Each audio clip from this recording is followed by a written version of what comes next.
Boa noite a todos, boa noite a você que nos acompanha, mais uma live, né, nos acompanhando nestas quartas de poder, e elas têm sido muito poderosas. Eu quero novamente dizer que sejam bem-vindos, né, você que nos acompanha pelas redes sociais, você que está nos acompanhando também pelo YouTube, pelo Facebook, é um prazer ter você conosco. Pastor Elias, boa noite, está com a gente também. Pastor Hernani, muito bom ter vocês aqui com a gente para mais um bate-papo, né? Bem, vamos rapidamente recordar um pouquinho que conversamos na semana passada. Na semana passada, tivemos um privilégio, né, de introduzir o livro de Atos. E este é um livro único no Novo Testamento, né, escrito por um gentil pastor. Um dos auxiliares de Paulo, Lucas, um médico amado, conforme o próprio Paulo, em Colossenses capítulo 4, né, ele nos declara. Estudamos também o primeiro capítulo do livro, que descreve as últimas instruções de Jesus aos discípulos antes da sua ascensão. A promessa da sua vinda, os dois anjos que aparecem aos discípulos, a forma como os apóstolos se prepararam em oração para o recebimento do Espírito Santo, a primeira decisão, até eu recordo que foi o pastor Elias comentou isso com a gente, a primeira medida administrativa tomada pela igreja, e foi a escolha, né, do sucessor de Judas e a escolha de Matias, né? E um ponto importante, eu gostaria também de trazer a lembrança de todos, que o Senhor Jesus nos deixou uma missão, não somente para os discípulos, mas para todos nós. Eu queria, nesta noite, nessa quarta de poder, discutir agora o capítulo 2 com vocês. Mas antes dessa discussão, pastor Hernani, gostaria de lhe convidar para nos dirigir uma oração, pastor. Prazer ter novamente. Um abraço, meu amigo. Um abraço, pastor Elias, pastor Cláudio Omar, queridos que nos assistem, que Deus abençoe a todos. Vamos orar juntos? Já pegue a sua Bíblia na mão e vamos orar. Grande Deus, Pai que estás nos céus, pedimos a tua direção e a tua bênção ao estudarmos hoje, Senhor, o capítulo 2 do livro de Atos. Senhor Deus, que o teu Santo Espírito esteja sobre nós, que o Senhor perdoe os nossos pecados e nos use mais uma vez para que possamos aprender, ensinar, entender e praticar em nome de Jesus. Amém. Na semana passada, nós começamos as perguntas, né? Na verdade, o pastor Hernani dirige esse momento, com o pastor Elias, né? E eu decidi não mudar muito não, pastor Elias, eu vou continuar no mesmo rumo. O pastor Hernani tem sido aí um grande mestre para a gente também, então eu gostaria de começar esse bate-papo contigo, meu pastor. Interessante que o livro de Atos, no capítulo 2, ele introduz essa história referente a Atos, capítulo 1, o verso 8, né? Onde os discípulos receberam a promessa da descida do Espírito Santo. E o livro de Atos, capítulo 2, nos introduz a conversa aqui, o relato, a história, falando sobre o dia de Pentecostes. Pastor Elias, o que aconteceu ali? E o que foi isso que aconteceu logo depois, nesse momento que os discípulos estavam reunidos? Diz o contexto bíblico, eles começaram a falar em línguas. Pastor, me ajude, o que é isso? Que festa é essa? Que era chamada Pentecostes. E que dom era esse dom de línguas que naquele momento eles estavam recebendo? Obrigado, pastor Cláudio Omar. Boa noite aí a todos. Boa noite, pastor Hernani. Boa noite a você que nos acompanha. Esse é um momento muito especial. Eu estou feliz porque nós estamos estudando o livro de Atos, e o livro de Atos ele é riquíssimo em tantas verdades, ensinamentos. E o capítulo 2, de maneira muito especial, é um capítulo muito importante na conceituação da promessa do derramamento do Espírito Santo e também do real significado do dom do Espírito Santo e do falar em línguas. Então, os primeiros 13 versos, eles são muito importantes para que a gente compreenda não apenas esse processo que aconteceu no Pentecostes, mas os processos que nós compreendemos ao longo da Bíblia e também nos nossos dias. Então, é muito importante estarmos atentos a é esse momento de explicação e de conceituação, principalmente dos primeiros 13 versos do capítulo 2 de Atos. Eu vou responder, pastor Cláudio Omar, em 2 momentos essa pergunta. Primeiramente, é importante a gente compreender os primeiros 4 versos do capítulo 2. E eu vou lê-los aqui para vocês. Diz assim: Ao cumprir-se o dia de Pentecostes, estavam todos reunidos no mesmo lugar. De repente veio do céu um som, como de um vento impetuoso, e encheu toda a casa onde estavam assentados. E apareceram distribuídas entre eles línguas como de fogo, e pousou uma sobre cada um deles. Todos ficaram cheios do Espírito Santo, e passaram a falar em outras línguas, segundo o Espírito lhe concedia que falassem. Bem, vamos primeiro entender o que realmente era o dia de Pentecostes.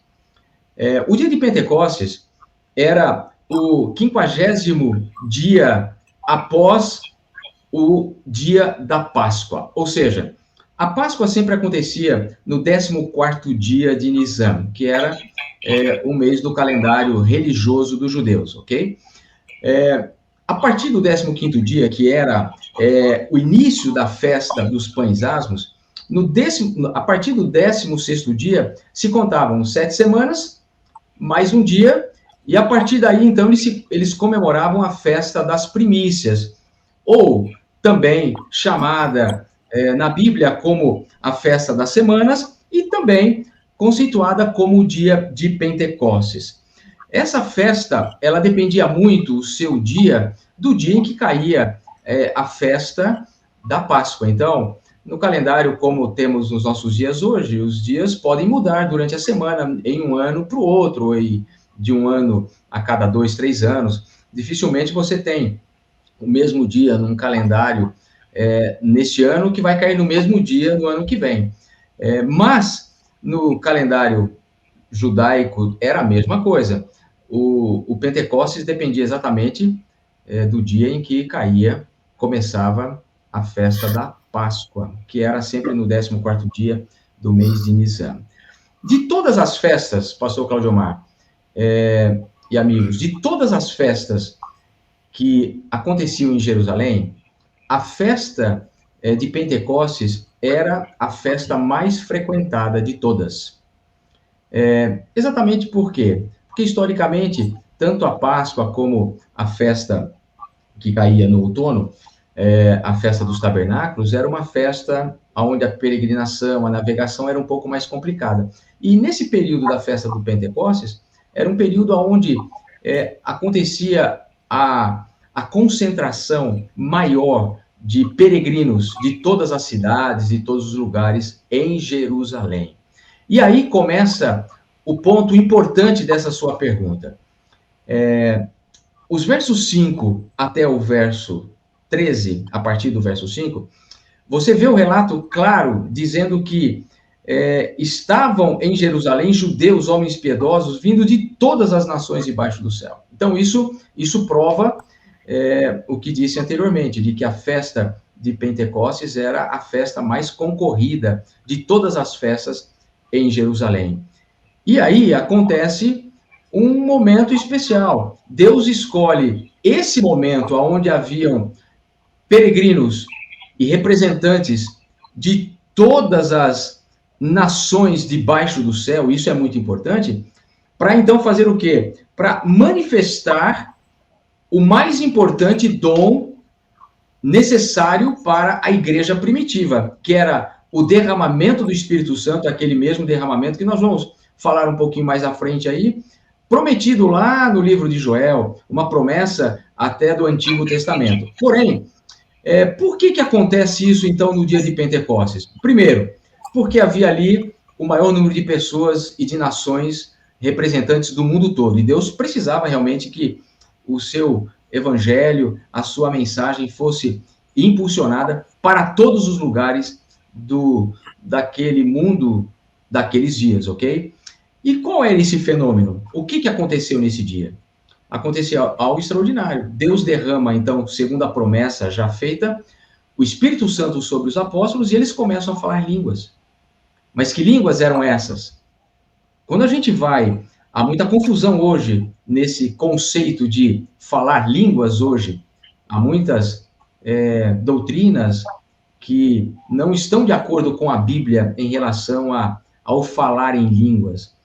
Quando a Bíblia relata que eles falaram em línguas, inclusive há um termo grego, a palavra língua é a palavra dialectos, ou seja, é uma língua materna, ou seja, é uma língua de uma determinada região. Ou seja, se haviam pessoas aonde de todos os lugares que estavam reunidos em Jerusalém, todos ouviram na sua própria língua. E é isso que diz o verso 6.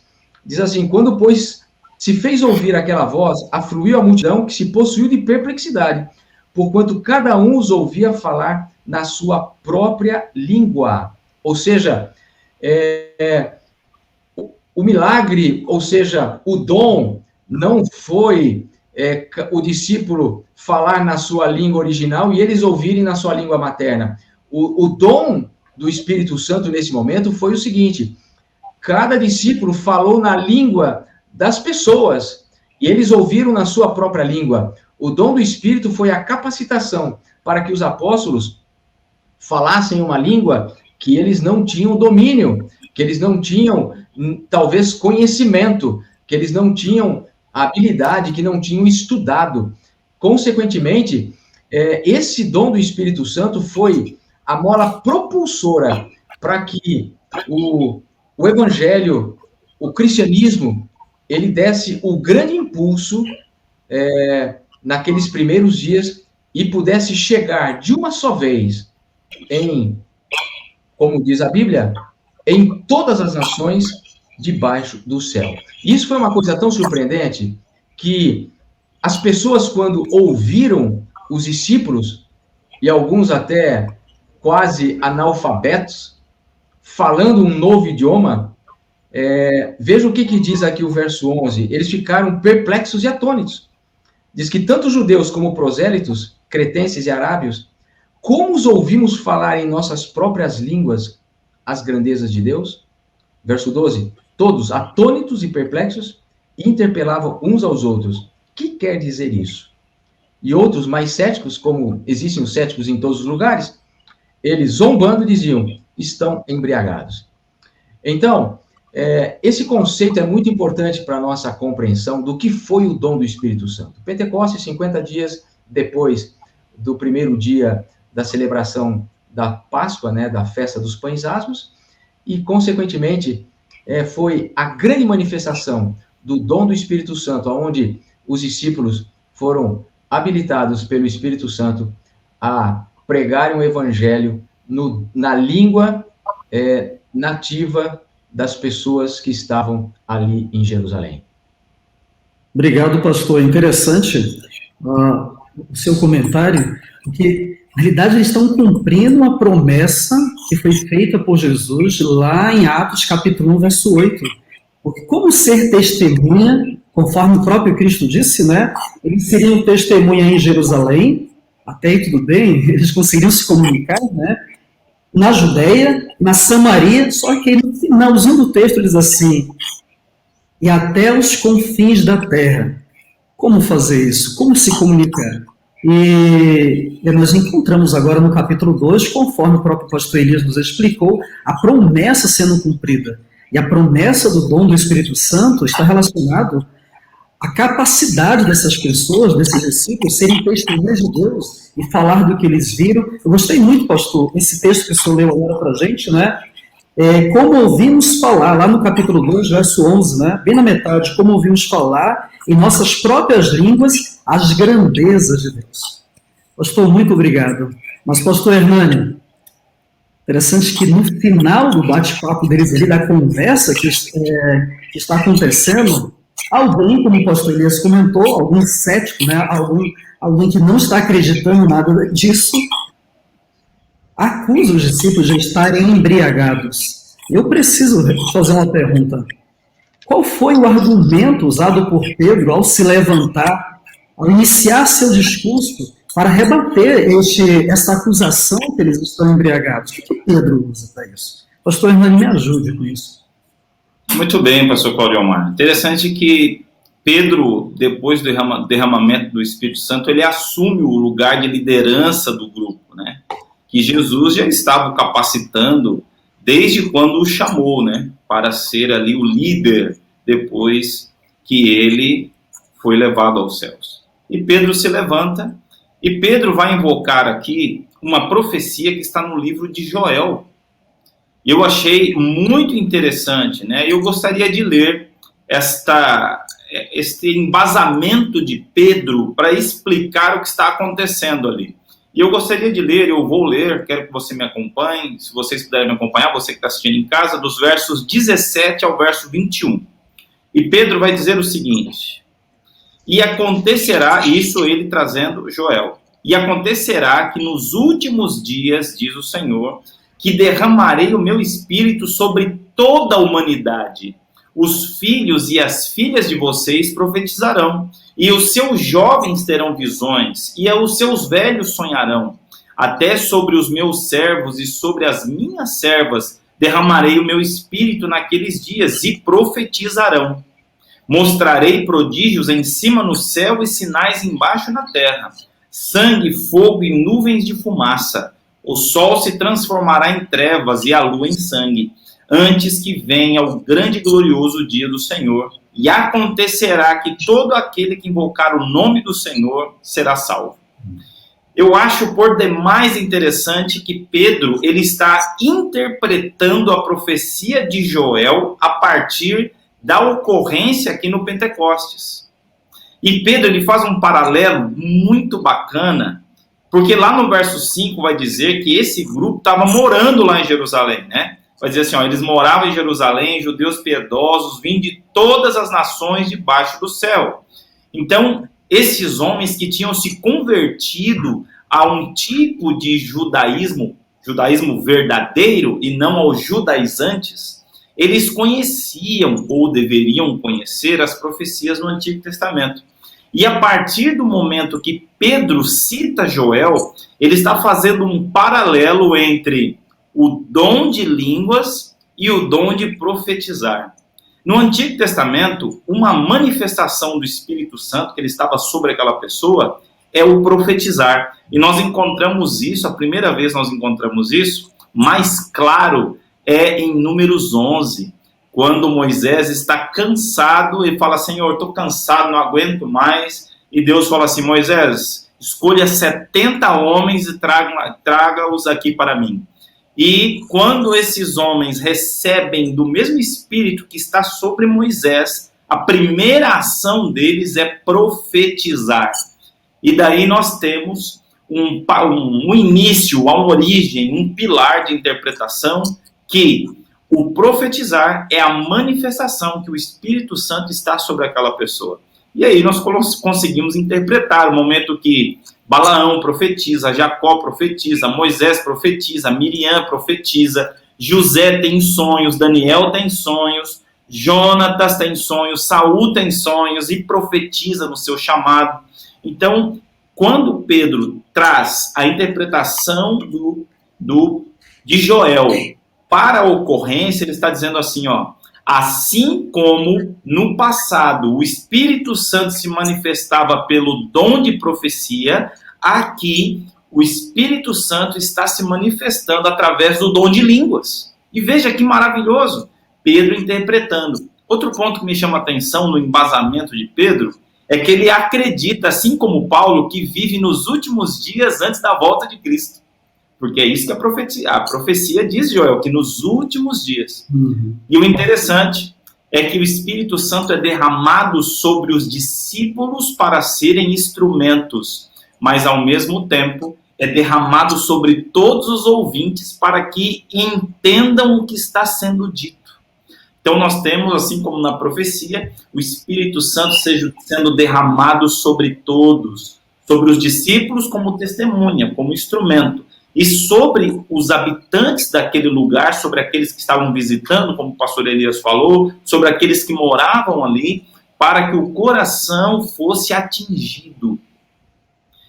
Pedro vai dividir essa profecia que ele traz para explicar em duas partes. A primeira parte, que é do verso 17 e 18, com o presente, o que está acontecendo. Ó, essa profecia de Joel está acontecendo agora, mas ele também, junto com sua explicação da ocorrência do derramamento do Espírito Santo e o dom de línguas, Pedro vai trazer uma profecia que aconteceria de maneira imediata, que se encontra nos versos 19 a 21, que são os grandes fenômenos no céu e agora atribuindo os sinais na terra, sendo o derramamento do Espírito Santo um sinal que a volta de Jesus está mais próxima do que nós podemos imaginar. Então, pastor Cláudio Omar, pastor Elias e vocês que estão nos ouvindo, você que está me escutando agora, aqui Pedro está usando a Bíblia para dizer, para explicar, interpretando o momento atual que vivia. E nós também devemos fazer a mesma coisa, interpretar os momentos em que estamos no presente, a partir da luz profética, e nós teremos então uma vida onde, com instrumentos de Deus, iremos contribuir na pregação do Evangelho como testemunhas, mesmo hoje que acreditamos que a vinda de Jesus está muito mais próxima do que estava para Pedro naquele momento. Pastor Hernani, antes de eu me dirigir a palavra para o pastor Elias, deixa eu fazer uma perguntinha. Esse Espírito que se derramou, então, lá no Pentecostes, ele se retirou da terra ou ele continua atuando hoje? Porque algumas pessoas, você já deve ter ouvido falar, eu também já ouvi falar muitas vezes, né? Nós estamos aguardando novamente o derramamento do Espírito Santo. Mas ele não já se derramou, ele não continua ou se retirou? O que acontece, pastor Hernani? Bom, o mesmo Espírito, segundo a promessa de Jesus, continua conosco hoje. A questão principal aqui, pastor Cláudio Omar, a principal, pelo menos na minha interpretação do texto, não está na presença ou ausência do Espírito, mas na postura daqueles que receberam para serem instrumentos. Quando que os discípulos receberam? Quando eles se uniram em oração, quando não havia mais competitividade entre eles, quando não havia mais inveja, quando não havia mais egoísmo, quando eles perdoaram os pecados uns dos outros e entenderam que agora foram separados, pois foi isso que ficaram durante 10 dias fazendo no cenáculo, orando, confessando seus pecados e se preparando para isso. A questão que eu trago aqui é que esse Espírito continua hoje com o desejo de ser derramado, como conhecemos, de chuva serôdia. Aqui foi o derramamento, a nossa interpretação, da chuva temporã, onde ele é derramado com uma medida. E nós aguardamos profeticamente o derramamento da chuva serôdia. Só que esse derramamento não depende tanto da presença ou ausência do Espírito Santo, mas da nossa preparação como os discípulos, de estarmos em oração, em estudo e tendo um bom relacionamento com a nossa irmandade, reconhecendo nossos pecados e diminuindo os desejos carnais por ambição, poder, e então nos preparando, e esse Espírito será derramado sobre aqueles que estiverem se preparando para isso. Obrigado, pastor, muito obrigado. Pastor Elias, ficou evidente, acho que tanto para mim como para o senhor, que esse comentário realizado pelo pastor Hernani foi uma realização, foi um evento que se cumpriu, um evento profético, né, de Joel, que está se cumprindo aqui. No entanto, eu estou tentando compreender, pastor Elias, porque conforme as promessas de Cristo, os discípulos receberiam este poder, o Espírito Santo, para serem testemunhas de Cristo. Então, como é que nós podemos compreender isso aqui? Como é que essa história da descida do Espírito Santo, como é que esse recebimento que eles estão, desse Espírito na vida deles, está relacionado com Cristo, né? De que forma nós podemos ver essa história, né? Ok, é interessante a pergunta, porque até o verso 21, conforme bem colocado aí pelo pastor Hernani, que eu não vou multiplicar palavras, porque foi muito bem explicado, a partir do verso 22, a gente tem uma mudança de foco na apresentação de Pedro. Até o verso 21, a gente percebe que Pedro está fazendo um discurso profético, ele está buscando as questões proféticas que estão já preditas no livro de Joel, e ele vem buscando e resgatando essa questão profética. Mas a partir do verso 22, ele começa com uma frase muito interessante. Olha como começa o verso 22, ele diz assim: varões israelitas, atendei a essas palavras. Ao ele dizer isso, ele está dando uma nova linha de argumentação. E ele traz, então, o processo agora da linha profética para provar, talvez, aquilo que a gente poderia dizer, introduzir um tema que, para ele, era muito importante, principalmente diante do contexto do judaísmo, de tudo aquilo que Jesus tinha vivido dentro do seu contexto judaico. A gente conhece a Bíblia bem, e a própria declaração de Jesus da Bíblia, né? Eu vim para os meus e os meus não me receberam, ou seja, os judeus rejeitaram Jesus como Messias, principalmente quando Jesus se colocava na posição de Deus, não é? Isso trazia muita fúria para os judeus. Então, Pedro agora muda, e é interessante isso, porque poucos se apercebem desse fato no capítulo 2 do livro de Atos. Aliás, a gente vê muito pouco falar sobre esse conceito. A gente analisa o livro de Atos, basicamente trabalhando o conceito do derramamento do Espírito Santo, mas não no conceito da pregação de Pedro em relação a Jesus ser o Messias. Então, a partir desse momento, ele traz o contexto de Jesus como sendo Deus, e ele tenta provar por argumentos que Jesus é o Messias. E ele busca onde? Ele busca em cima de alguns argumentos bem definidos. E ele diz, olha, Jesus está vivo.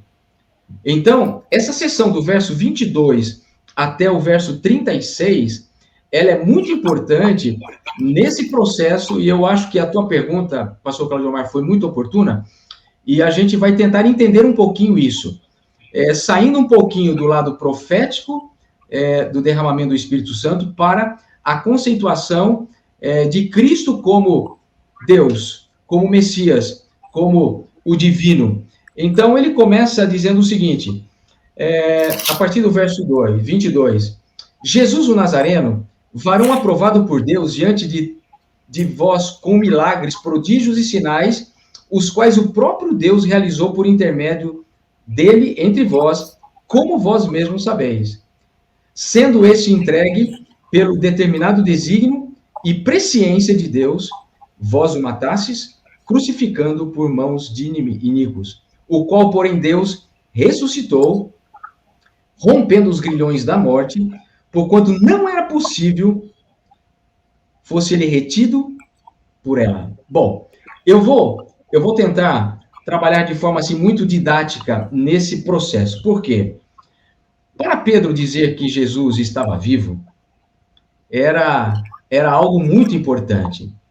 Porque muitos daqueles que estavam ali em Jerusalém, pessoas vindo, como dissemos aqui no verso 5, de todas as nações debaixo do céu, muitos desses ouviram falar, não é? A respeito do quê? De que Jesus tinha sido condenado, julgado, crucificado. Muita gente tinha ouvido falar sobre isso. Como também muitos daqueles que estavam em Jerusalém tinham ouvido a tal declaração oficial de que os discípulos tinham roubado o corpo de Cristo para que, então, se fizesse valer a profecia de que ele ressuscitaria ao terceiro dia.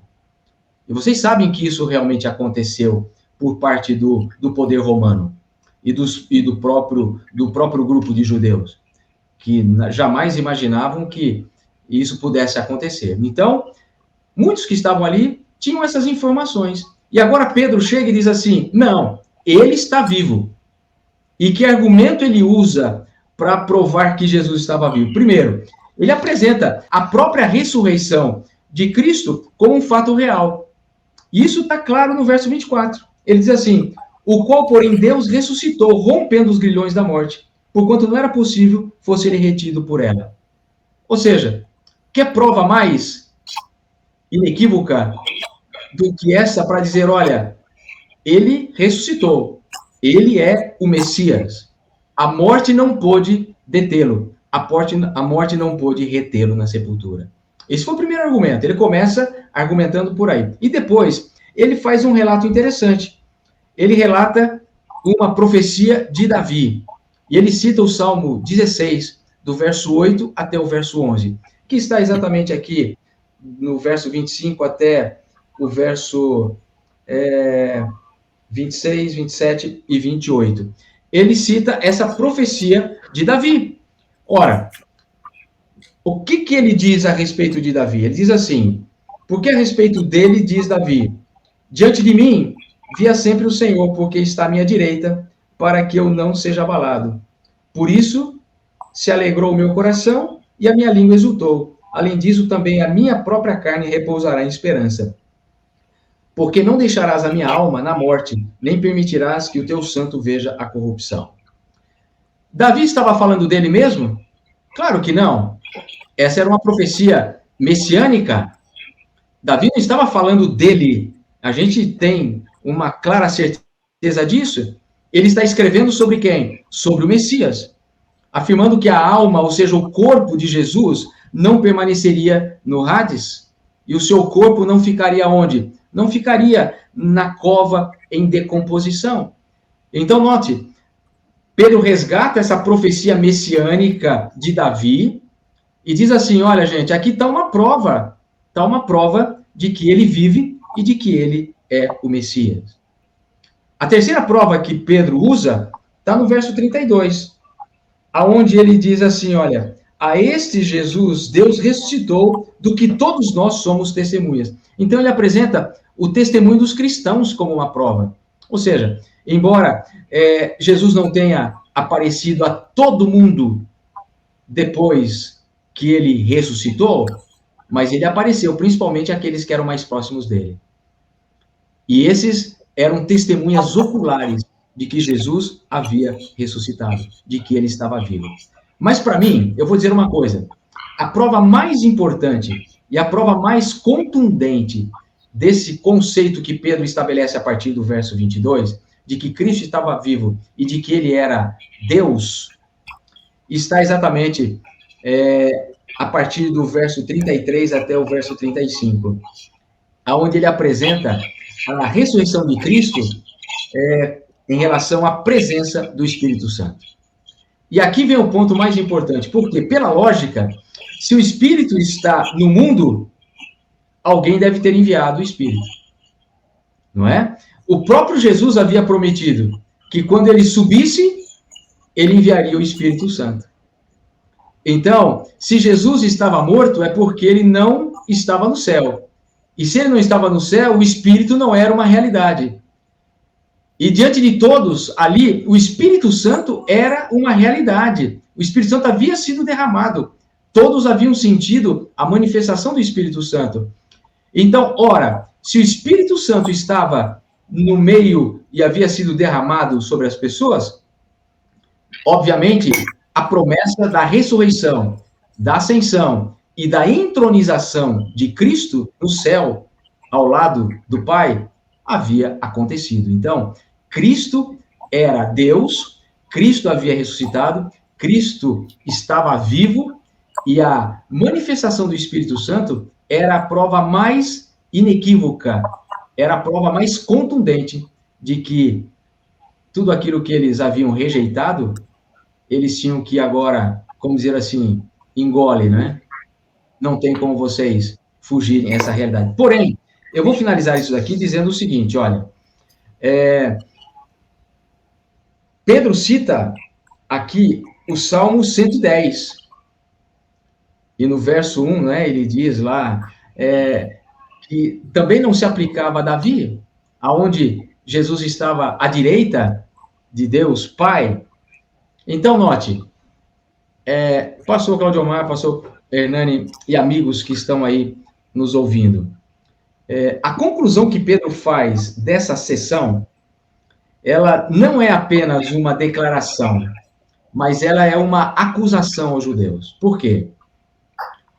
Primeiro, Jesus é o Messias. Essa é a declaração dele. Ele é Deus. Mas vocês o crucificaram. Isso é muito duro. Porque Pedro, ele não apresenta a cruz como, nesse momento aqui, como um lugar onde o substituto, o irrepreensível, deu a vida pelo mundo, mas sim o lugar onde eles haviam matado o próprio Messias. Isso é uma coisa que, para eles, foi difícil de engolirem, mas eles precisavam, nesse momento, terem essa certeza. A certeza de que o povo de Israel cometeu o maior crime de toda a história. Mas ainda, para eles, restava uma esperança. E essa esperança a gente começa a ver exatamente a partir dos versos seguintes, não é?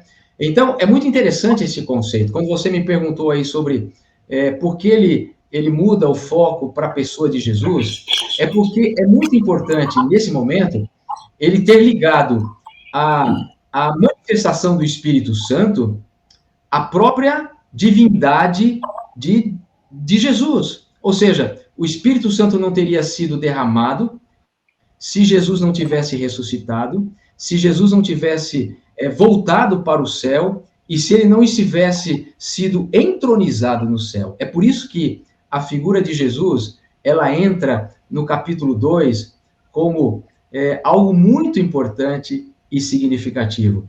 Os dois estão, tanto a pessoa de Jesus, agora como Deus, não mais como o homem, mas agora como o ser divino e humano. Porque quando ele estava na Terra, ele era o ser humano divino. Mas quando ele volta para o céu, ele se torna o ser divino humano. É por isso que é muito importante essa contextualização entre o momento da ascensão, da entronização de Jesus, do reconhecimento da divindade de Jesus, ele como Messias, e o derramamento do Espírito Santo. Se as duas coisas não estivessem juntas, nada disso teria acontecido. Pastor Elias, só para trazer ao debate aqui também, né? Algo bem interessante acontece aqui no texto. Essa divindade que é revelada agora para todos, quem é Jesus, bem no finalzinho do texto, no verso 36, né? Diz que Deus o fez Senhor e Cristo, né? O Cristo aqui é o Messias, como você comentou, a quem eles mataram, né? Mas eu acho também legal e interessante a gente colocar aqui para as pessoas que estão nos ouvindo, que neste momento que Cristo é entronizado no céu, o caráter de Deus foi vindicado, e uma prova disso é que o Espírito Santo se derrama sobre esta terra. E ao se derramar, preparando também esta igreja para dar continuidade, testemunhando sobre esse caráter do Pai. Existe um texto, antes de eu fazer a próxima pergunta ali, pastor Hernani, no capítulo 17 do livro de João, no verso 4 e no verso 5, a forma que Cristo nos apresenta com o ministério. Ele diz assim, João capítulo 17, verso 4 e verso 5, eu te glorifiquei na terra, consumando a obra que me confiaste para fazer. E agora, glorifica, meu Pai, contigo mesmo, com a glória que eu tive junto de ti, antes que houvesse mundo. Então, assim como o Pai estava glorificando o Filho também estava glorificando ao Pai. Seu caráter estava vindicado diante das acusações que foram feitas no céu por Satanás. Estava claro para todo o universo que esse nosso Deus é um Deus de amor. E agora sua igreja estava erguida novamente para continuar esse trabalho. E pastor Hernani, diante dessas afirmações que o pastor Elias nos trouxe, diante desse comentário, eu acho interessante a reação. Com certeza, pastor Elias e pastor Hernani, em algum momento da vida de vocês estão lá pregando, e vocês estão olhando para a congregação e vocês percebem a reação deles. E aí, de repente, o pastor Elias pensa assim, na hora de fazer um apelo, eu preciso fazer um apelo. Aconteceu algo aqui bem diferente do que nós vivemos, porque quem faz o apelo não é Pedro. As palavras de Pedro vão ser como uma espada que vão cortar o coração dessas pessoas, que vão travar. Eu queria que você, pastor Hernani, comentasse sobre isso. A reação das pessoas diante da fala de Pedro, diante do sermão que Pedro nos deixou. Pastor Elias, muito obrigado. Foi maravilhoso a forma que você colocou essa história. A divindade de Cristo, o conflito que está acontecendo aqui, o seu ministério sendo exaltado diante de todos que estavam ali. Esse ministério vai ser exaltado diante de todas as nações. Ele é o Cristo, é o Messias ressuscitado. Pastor Elias, parabéns, muito obrigado. Pastor Hernani, bola da vez é sua, amigo. Como é que me ajuda a compreender isso? Qual foi a reação dessas pessoas? O que é interessante é que a reação deles, ela começa com o ouvir falar nas línguas, né? Então, quando nós vamos lá para o início, o pastor Elias explicou muito bem, acho que ficou bem claro, as pessoas ficaram atônitas, né? Ele até usou essa expressão, está aqui no texto, no verso 12. Todos ficaram atônitos e perplexos. Então, a atenção foi chamada. E quando Pedro tem um auditório pronto, aonde alguns criticavam, achando que estavam bêbados, e Pedro fala assim, não tem ninguém bêbado aqui não, ainda é 9 da manhã. Não está na hora, não dá nem hora de estar ainda embriagado. E Pedro, então, ele começa o discurso falando da profecia, eu acho isso muito legal, a estrutura que ele usa. Ele introduz por algo que está na mente das pessoas. Então, o início do sermão é um assunto que está na mente das pessoas. Ele traz a profecia para explicar o que está acontecendo. E depois ele aplica que tudo que está acontecendo é porque Jesus Cristo foi morto por conta do pecado deles, mas Deus ressuscitou, como o pastor Elias já explicou, não vou multiplicar aqui, e agora o Espírito Santo foi enviado. E Pedro deixa claro, Jesus é o Messias, ele é o Cristo. E ele não precisou, como o pastor Claudio Omar já deu um spoiler aí, ele não precisou fazer apelo.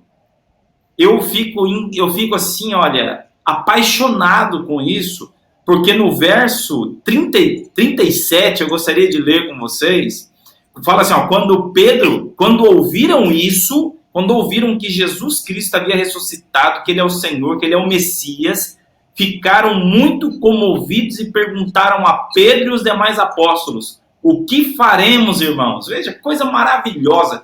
Eu gosto dessa visão, que no final de um ensinamento, no final de um sermão, a pessoa precisa sair se perguntando assim, olha, o que eu vou fazer agora? Porque eu não acho interessante quando a gente termina um ensinamento, um sermão, e as pessoas ficam pensando no que pensar. Como eu vou pensar isso agora? Não tem essa de como eu vou pensar. É o que eu vou fazer.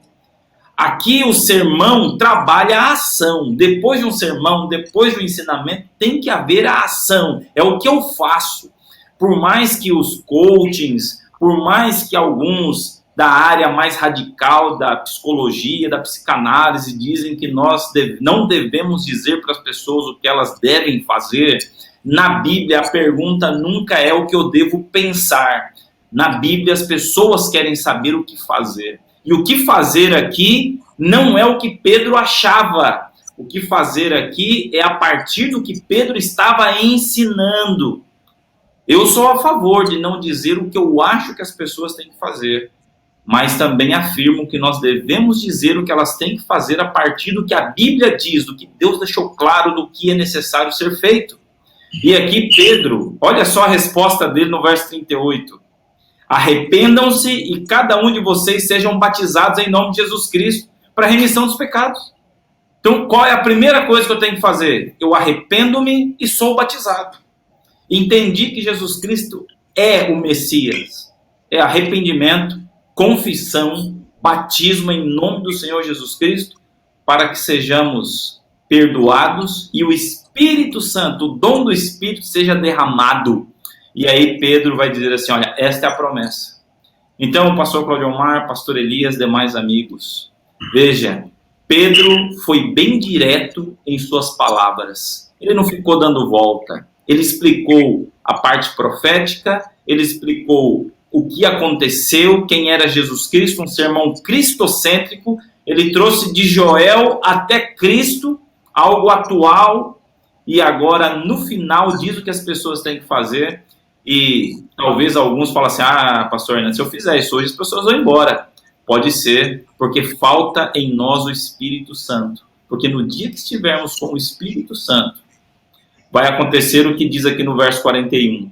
Então os que aceitaram a palavra de Pedro foram batizados, havendo um acréscimo naquele dia de quase 3.000 pessoas.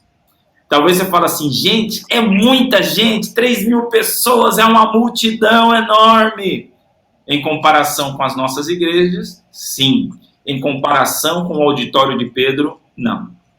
Em Jerusalém, dizem os escritores, eu vou citar aqui Joaquim Jeremias, ele vai citar que no Pentecostes havia em Jerusalém aproximadamente 600.000 pessoas nesse período.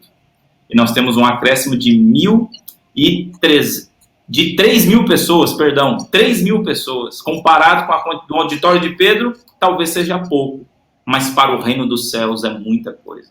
Então nós devemos ser ousados em anunciar as verdades de Deus, mas não sem o Espírito Santo, e ter a certeza de que se uma pessoa aceitar para o reino dos céus, já tem festa. Pelo menos é isso que diz a Lucas 15, não é? Um que aceita a festa no céu. Pastor Elias, interessante que em continuidade aí ao batismo e à conversão, a partir do verso 42 nós percebemos que haverá uma mudança também no estilo de vida, né? No pensamento. Eu gostaria que o senhor compartilhasse isso com a gente, né? O que podemos aprender com o relato da conduta dos conversos aqui em Atos 2, né? O final desse capítulo é extraordinário. Se essa parte aí intermediária que o pastor Hernani colocou já é empolgante, a parte final, ela é extraordinária. Mas eu vou dizer uma coisa aqui, só para complementar aí algo tão bem colocado pelo pastor Hernani.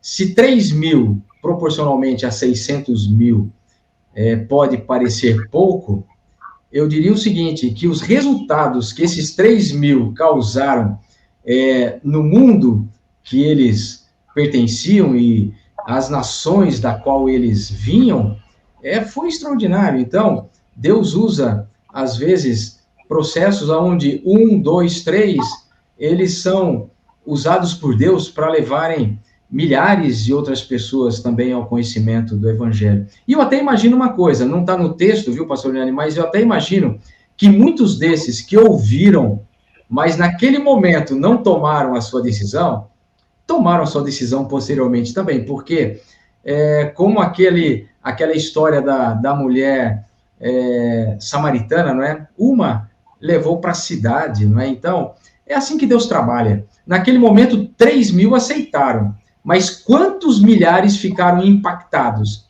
Assim como Nicodemos, não é? Em algum momento não toma a sua decisão, mas posteriormente tomou a sua decisão também. O Espírito Santo trabalha assim, é extraordinário, né? Agora, quanto a esses últimos versos aqui que nós temos, que vai do verso 42 até o verso 47, a gente usa muito isso, né? Em vários sermões, em várias ocasiões. E eu quero ler para reforçar a pergunta que o pastor Claudio Omar me disse e colocar aqui dois aspectos assim muito, muito rápidos. O verso 42 e 47 diz assim: e perseveraram na doutrina dos apóstolos e na comunhão, no partir do pão e nas orações. Em cada alma havia temor, e muitos prodígios e sinais eram feitos por intermédio dos apóstolos. Todos os que creram estavam juntos e tinham tudo em comum. Vendiam as suas propriedades e bens, distribuíam o produto entre todos à medida que alguém tinha necessidade. Diariamente, perseveravam unânimes no templo e partiam pão de casa em casa e tomavam suas refeições com alegria e singeleza de coração, louvando a Deus e contando com a simpatia de todo o povo. Enquanto isso, o que fazia o Espírito Santo e o Senhor? Acrescentava-lhes o Senhor, dia a dia, os que iam sendo salvos. Então, note, aqui vem o ponto que eu acabei de dizer anteriormente um pouquinho. Quantas pessoas foram impactadas ali foram sendo acrescentadas nesse processo, né? Mas note, duas expressões, antes de dizer isso aqui, que é tanta coisa que a gente pensa quando a gente lê esses versos, que a mente da gente fica borbulhando, né? Mas essa manifestação aqui de unanimidade, de comunhão, de unidade, não é um sonho? Vocês imaginam se a gente pudesse, como cristãos, viver a mesma essência que esses cristãos, no início, pós-Pentecostes, passaram a viver naqueles primórdios anos do cristianismo? é uma descrição perfeita, não é? Uma descrição perfeita do que Deus espera da sua igreja, também nos nossos dias e nos últimos dias da história da humanidade. Mas duas expressões aqui, para mim, são muito importantes. Primeiro, houve uma mudança radical, ou seja, o pastor Hernani falou sobre o aspecto do arrependimento, da confissão, do batismo, e isso só tem valor diante de Deus quando isso se torna algo prático na nossa vida, né? Não adianta você professar sem viver. Então, o que acontece? Eles passaram agora a viver a experiência mais linda de alguém que passa pelo processo da conversão, né? Eles se arrependeram, eles confessaram os seus pecados, foram batizados, tanto nas águas como pelo Espírito Santo, e a partir daí eles passam a viver as obras do Espírito Santo, é a obra da conversão. Não quer dizer que eles eram perfeitos, não quer dizer que eles eram pessoas como muitos pregam por aí, né? Os perfeccionistas e tal. Não quer dizer isso. O que quer dizer é o seguinte, que eles estavam no caminho da santificação, estavam vivendo as obras do Espírito Santo na vida deles, as obras boas, aquelas obras que levam as pessoas a refletirem o caráter de Jesus. Então, duas expressões aqui são muito importantes. A primeira, a Bíblia diz aqui que eles estavam juntos, perseveraram na comunhão e no partir de pão, do partir do pão. Eu vou começar aqui falando um pouquinho sobre essa questão do partir do pão. O que era esse partir do pão? Eram as refeições regulares que eles tinham, até porque a gente tem aqui no final, novamente no verso 46, partiam o pão de casa em casa e tomavam as suas refeições com alegria e singeleza, ou seja, eles sentiam prazer em sentarem-se à mesa juntos e compartilharem, era um junta-panela meio que, quase que constante ali, não é? A gente tem esse costume de vez em quando de fazer um junta-panela, dividir as refeições, mas eles faziam isso por prazer, porque eles gostavam de estar juntos. E ao final, esse ato deles deu origem também ao que nós conhecemos hoje como Santa Ceia, porque o pão e o vinho eram elementos muito comuns às refeições dos judeus.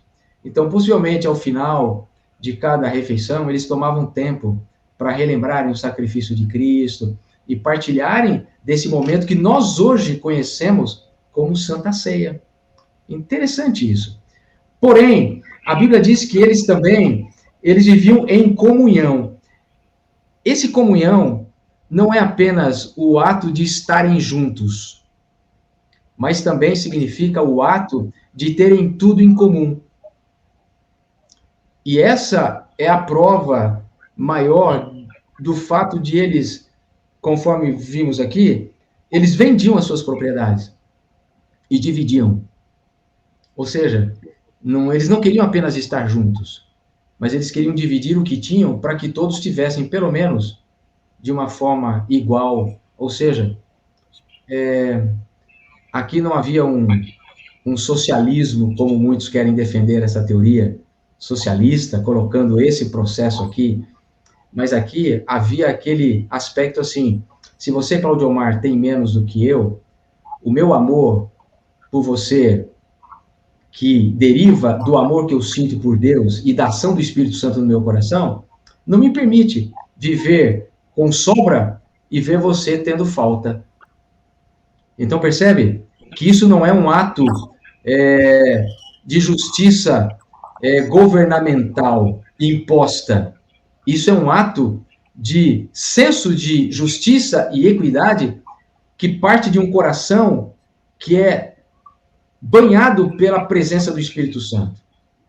A gente vê muita gente hoje tentando aí correr atrás desse processo e tentando aliar muito o evangelho, a justiça social, e vocês sabem muito bem o que estou dizendo, a respeito do que estou dizendo. Mas não é isso que esse momento prega. Esse momento prega o seguinte, uma ação tão natural de um coração que transborda de amor por Jesus, ele também transborda de amor pelas pessoas. Esse é o senso de um coração convertido, de um coração que tem a presença do Espírito Santo dentro de si. Que alguém que recebeu o batismo do Espírito Santo não quer que aquela pessoa que está ao meu lado tenha menos do que eu, ou sofra necessidade da qual eu não estou sofrendo. Já pensaram como seria diferente o cristianismo hoje se nós vivêssemos essa mesma experiência? Agora, só pode dizer uma coisa, só pode viver essa experiência quem recebeu em abundância a presença do Espírito Santo na sua vida. Ninguém é transformado se não for primeiramente batizado pelo Espírito Santo. Não existe transformação sem batismo do Espírito Santo. Essa é a resposta, pastor Cláudio Omar. Interessante, pastor Elias, que diante de todas as dificuldades que nós estamos vivendo com a pandemia, né? Eu vou usar uma expressão aqui, todas as maldições que ela pode ter nos trazido, nós encontramos algumas bênçãos também, né? Acho que nós três passamos por isso, né? Eu vi pessoas se levantando em oração por nós. Pessoas... eu tenho um amigo meu que, ao ficar também com Covid, alguns vizinhos levavam comida na porta dele e colocavam comida, né? Porque ele não podia sair para comprar. Em alguns momentos, eu e a Janete recebemos também alimentação, pessoas, pastor, precisa que a gente vá no mercado e compre alguma coisa? Eu fiquei muito sensibilizado, pastor Elias e pastor Hernani, porque... Eu recebi caixas aqui completas de isopor, com sopas, com pães, com biscoitos, com coisas... Na porta da minha casa, às vezes eu acordava e tinha coisas gostosas, preparadinhas. Uma pequena e pálida manifestação do que realmente Deus espera das pessoas, daqueles que realmente são batizados pelo Espírito Santo, né? Obrigado, pastor Elias.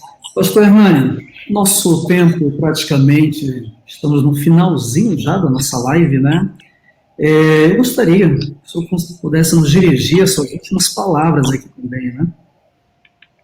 Olha, pastor Cláudio Omar, o que mais me chamou a atenção aqui é a forma com que Deus está conduzindo tudo que acontece, sabe? Deus conduz tudo. A nossa parte é a preparação. A parte de Deus é a condução. Quando nós, como igreja, nos prepararmos, assim como os discípulos se prepararam, nós receberemos o que eles receberam. E outra coisa que eu acho muito interessante na vida dos que recebem o Espírito Santo é o senso de emergência, porque a volta de Jesus está próxima, né? Pedro estava assim, Pedro estava falando, olha, isso aqui vai acontecer, ó, vai acontecer. Paulo também, ó, vai acontecer, é agora, nós vamos ser transformados, porque Paulo acreditava que Jesus voltaria enquanto ele estivesse vivo, assim como Pedro. Então, esta compaixão bíblica, juntamente com esta crença na vinda próxima de Cristo, deve sim penetrar nossa mente, nosso coração e nos levar à preparação para juntos recebermos o Espírito Santo e, assim como diz o pastor Elias, mesmo sendo poucos, impactar o mundo inteiro. Amém. Obrigado. Pastor Elias, foi um prazer novamente escutar, foi uma aula aqui que tanto o senhor como o pastor Hernani nos trouxeram. Eu gostaria de pedir também, nos dirija as suas últimas palavras, as pessoas nesse momento estão nos ouvindo, estão nessa expectativa também de aprender mais. Pastor, nos traga essa bênção. Ok, eu quero agradecer aí a todos, né, que participaram conosco desse momento, e quero dizer que o capítulo 2 do livro de Atos, para mim, é um dos mais significativos de todo o livro de Atos. Eu sonho como pastor, como pessoa, de ver nos meus dias a manifestação poderosa do Espírito Santo, a qual nós esperamos e a denominamos como chuva serôdia, acontecer da mesma forma como a chuva temporã aconteceu nos dias dos apóstolos. Essa será a grande arma que a igreja terá para impulsionar e para concluir a obra de Deus aqui nesse mundo. E nós vemos Cristo Jesus retornando nas nuvens dos céus. É naturalmente que nós, como pessoas, precisamos clamar todos os dias pelo batismo do Espírito Santo.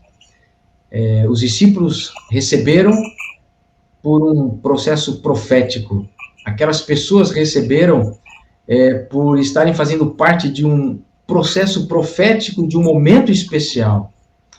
E nós também estamos vivendo hoje num momento especial da história da humanidade. E precisamos todos os dias orar, todos os dias clamar pelo batismo do Espírito Santo, para que as mesmas obras, os mesmos prodígios, a manifestação poderosa de Deus que aconteceu na vida daquelas pessoas se manifeste e aconteça na nossa vida também. Que Deus abençoe a todos. Vou pedir ao pastor Elias para nos dirigir a oração. Pastor, mas antes da oração, nós não combinamos isso, mas eu gostaria de deixar um texto também com aqueles que estão nos acompanhando. Esse texto bíblico se encontra em Isaías 58, verso 6. É um apelo de Isaías, no meu coração e no coração também, para isso faz um apelo para mim, para a minha vida, né? Capítulo 58, verso 6. Porventura não é este o jejum que escolhi, que soltes as ligaduras da impiedade, desfaça as ataduras da servidão, deixes livres o oprimido e despedace todo o jugo? Porventura também, né, que repartas o teu pão com o faminto, e recolhas em casas os pobres desabrigados, e se vires o nu, o cubras, e não te esconda do teu semelhante? Então romperá a tua luz. Quem der que luz é essa? É o Espírito Santo.